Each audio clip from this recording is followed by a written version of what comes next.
spoke boldly. Paul spoke boldly in the synagogue. He vigorously refuted the Jews in public and so forth, establishing the scriptures that Christ is Jesus.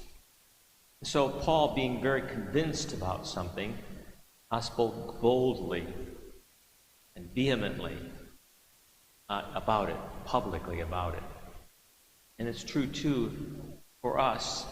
The greater we believe, the greater and the more dearly we hold the truths of the faith to heart, the more convinced we are that Christ is present in our life, that he is real, and that the teachings of the faith are not fairy tales, are fantasies, but are truths.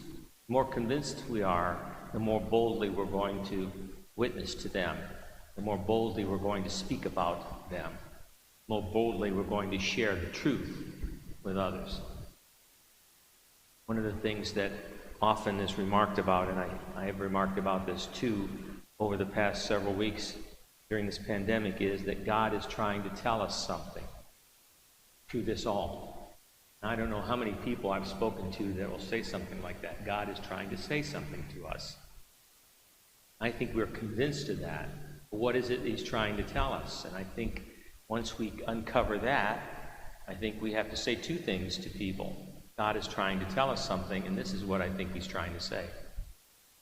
I think it's kind of easy to say, well, God's trying to tell us something, but we have an opportunity at that moment to say to the person that we're talking to, and this is what I think God is trying to say. That God is very much present and very much active, and very real to us during this crisis, as he is at all times, but I think in a special, in a unique way, God is present to us in times of crisis. He's trying to tell us something.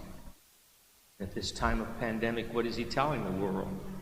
It is that, yes, we need to examine our lives. Yes, we need to change some things. We've said before, return to normalcy, baloney. What was normal March 1st, I believe, cannot be normal as we go forward into the future. Absolutely. Certainly, there are certain things we want to return to normal. But when it comes to questions about what really counts in life, that's it. When it comes to what is really valuable in life, we can't return to normal because so many of us have a twisted view of what really counts in life. What really counts in life is our relationship with God and the love of God in our hearts shared with those that he sends into our lives. I think deep down the greatest fear in this whole thing is a fear of death. And it's normal to have a fear of death. But perhaps God is trying to say to us, examine your life and recognize that life here on earth, even if you live 500 years, is going to come to an end. Life as we know it will come to an end because life on this earth is only temporary. Death is real. And death, yes, is a fairly scary specter. And yet God is asking us, do not fear. Get your life in order. Reorient your priorities. See me, God is saying. See me as the greatest value and the most important person in your life. Let my love flow in your heart and let it flow to the other people that cross your path. And speak boldly about what God is trying to say through all of this. What is God saying?